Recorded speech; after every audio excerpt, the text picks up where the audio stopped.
Assalamualaikum, selamat petang. Okey, ni rakaman part 2. Okey, kita tengok apa yang terjadi pada mas kita tadi.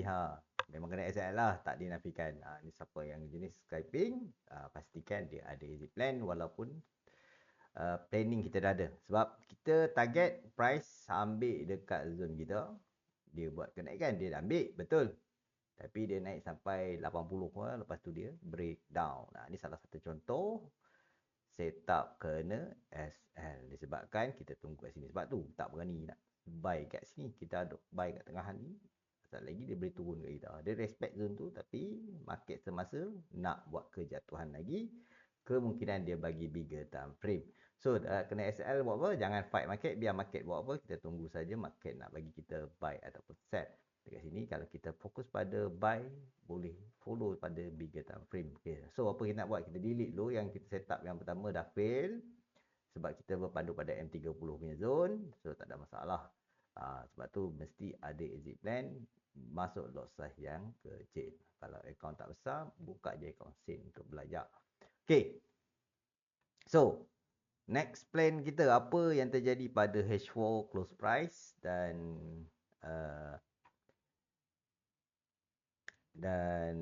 H1 break ke tak. Kita boleh tengok dua zone ni. So kita tengok dekat H4 dulu. Kita nampak H4 berada masih lagi momentum buy. Dia bagi, maksudnya dia bagi kat bigger time frame lah. Dan zone SE dia dekat bawah ni, nampak ni. Price tengah test ni. Tapi reversal, retest break ataupun retest TP. Ni kita kena berhati-hati dekat sini. So bila situasi ni kita buka pada time frame H1. H1 dah ada setup sell, tak dinafikan. Ni dah break. So dekat shadow ni dia dah break ni. Dia reversal ni, retest ni nak break atau tak. So dekat sini ada dua potensi untuk kita believe. Kalau nak cari sell dekat sini untuk scalping dan nak cari buy dekat bawah ni untuk berpandu pada H4. So kat sini kalau macam saya peribadi, bila saya nak scalping menggunakan bigger time frame, yang pertama kita kena cari SL dulu. So salah contoh kita nampak price dia respect dekat area 5149 ni.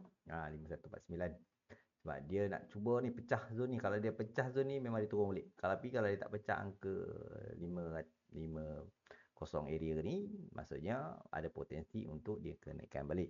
So dekat sini next plan kita simple saja. Kita nak follow trend terkini.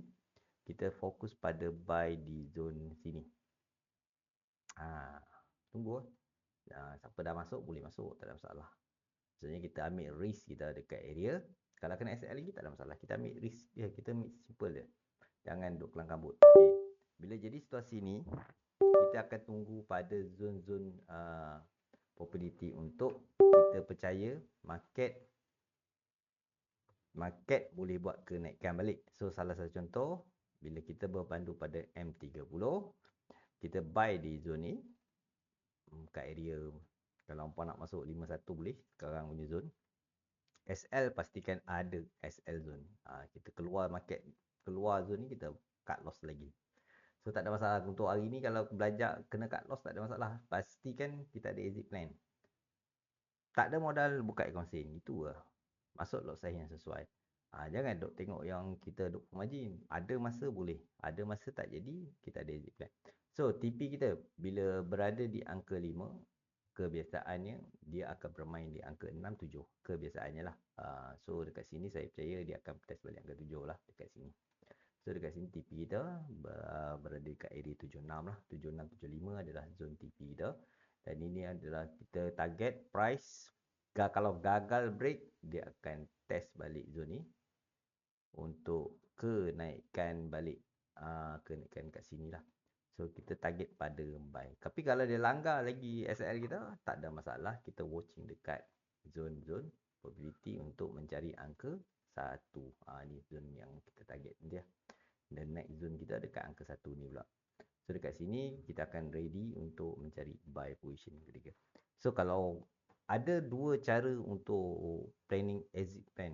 Yang pertama, close price tu macam mana? Ada yang account kecil, biasanya dia akan minimumkan pip 50 ke 100 pip sebab TP zone tu agak besar.